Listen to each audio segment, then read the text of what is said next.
Every once in a while, two movies will come out that'll seem to be based on the same idea, and one of them will catch fire and become popular, and the other one, not so much. You've got your Armageddons versus your Deep Impacts, your Bug's Life versus your Ants, your The Illusionist versus The Prestige, your White House Down versus Olympus Has Fallen. And even though this one keeps getting sequels, this one is better. See this one. I promise it's better. And then you've got Independence Day, and the topic of today's video, Mars Attacks. Mars Attacks is nowhere near as popular as Independence Day, nowhere near as well remembered, but I would argue it's the better of the two. And why is that? This movie doesn't take itself very seriously. We can look at these two movies really quickly and see the difference in them just based solely on the speeches that the people give in them. You've got Independence Day, stoic, serious, patriotic. The 4th of July will no longer be known as an American holiday, but as the day when the world declared in one voice, we will not go quietly into the night.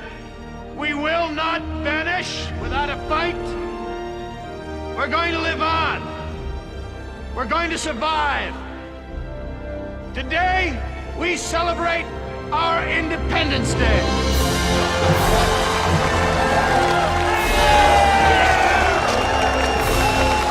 And you got Mars Attacks. Goofy, silly, irreverent. Now we just have to start over and start rebuilding everything, like our houses. But I was thinking maybe instead of houses we could live in teepees, because it's better in a lot of ways. And though I like Independence Day, there's great joy to be found in living life less seriously.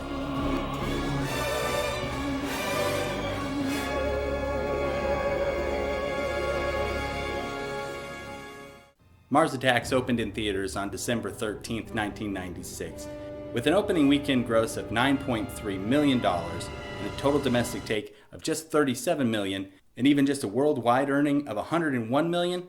This movie flopped hard. The reported budget of this film is $70 million. It's important to remember, though, that the reported budget on films does not include the marketing, which usually doubles the total cost, which would put this movie up to about $140 million, getting Warner Brothers a loss of about $40 million. So needless to say, they weren't very happy with how this turned out.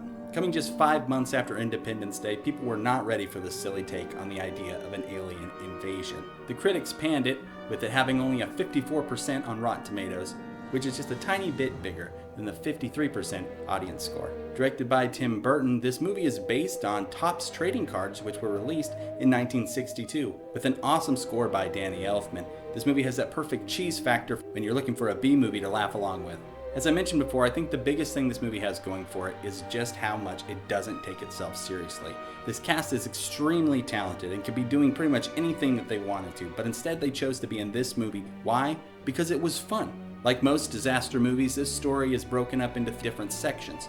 In Washington, D.C., we've got Jack Nicholson starring as President James Dale. He's married to Glenn Close, who plays Marcia Dale, the First Lady, and they have a daughter, played by Natalie Portman, named Taffy. Pierce Brosnan, James Bond himself, plays Professor Donald Kessler, who's the chief science officer working with the U.S. government. On the military side, we have two generals, General Casey and General Decker, played by Paul Winfield and Rod Steiger, respectively. Martin Short, who plays Press Secretary Jerry Ross. He's a complete sleaze and totally has what's coming to him.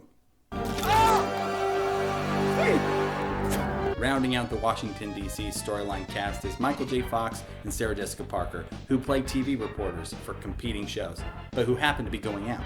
It's a rare opportunity to see Michael J. Fox play a complete jerk, and Sarah Jessica Parker gives one of my favorite performances that I've ever seen her in, especially when she has her head attached to a chihuahua's body. If I'm not selling you on watching this thing at this point, I don't know how I'm going to. Part of the story that takes place in the desert is helmed by Lucas Haas, who plays Richie, who is a part of a family who doesn't really love him much except for his grandma, played by Sylvia Sidney. He's antagonized by his brother, Billy Glynn, who is played by Jack Black in one of his early roles. And as good as those two storylines are, for me, the Las Vegas group is what really stands out. You have Jack Nicholson in his second role playing Art Land, a super sleazy guy who's opening up a casino and happens to be married to Annette Bening, who plays Barbara Land.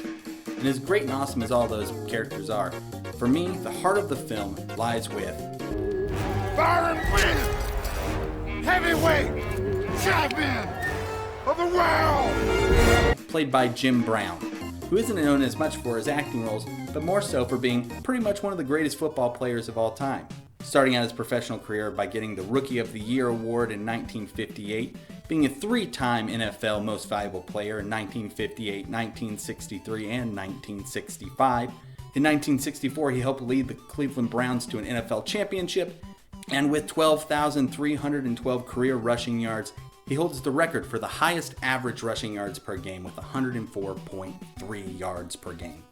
Finally being inducted into the Pro Football Hall of Fame in 1971, Jim Brown is the man.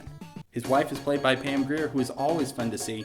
And then rounding out the cast, we have two more awesome performances, one from Danny DeVito, who plays the iconic character, Rude Gambler.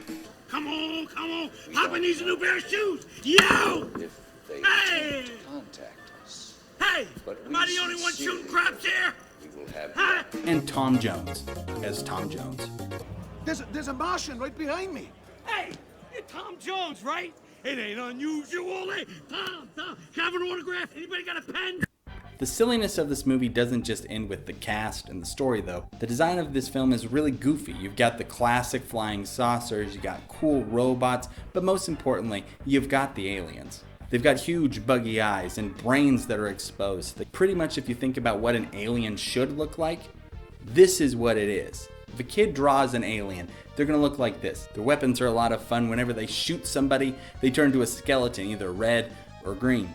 And this is what traumatized me as a young child. But when I finally did sit down and watch it, I was able to appreciate the fact that all this stuff that's happening, all this violence that's going on, is actually funny. And then the cherry on top of the alien sundae, their voice. Even the solution for getting rid of the aliens is fun.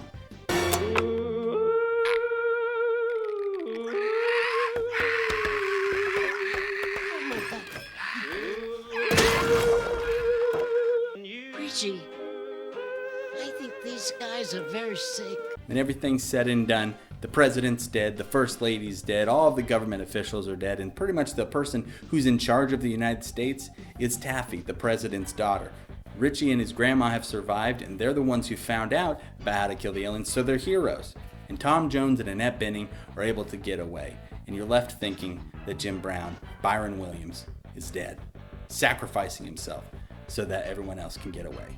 And even though this movie has been completely silly and not taking itself seriously, I can't help but pump my fist and be stoked when you see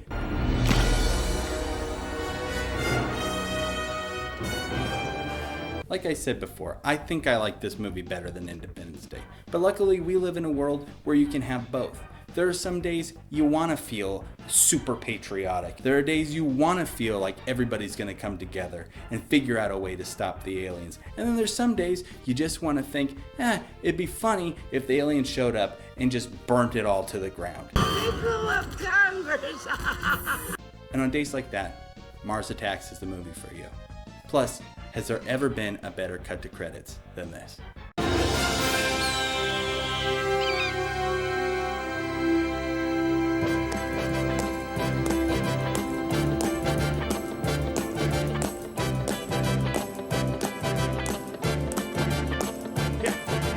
Thank you so much for watching this video today. I hope that you were inspired to go and watch Mars Attacks, especially if you haven't seen it before. Right now, I think it's available to watch on Hulu or HBO Max. If you liked this video, please like and leave a comment below. And if you really liked it, you can subscribe to make sure to not miss anything that we have coming out in the future. Feel free to leave any suggestions about movies or games or anything you might want me to talk about. Who knows, my next ramblings might be inspired by you. So until then, take care and have fun watching the movies.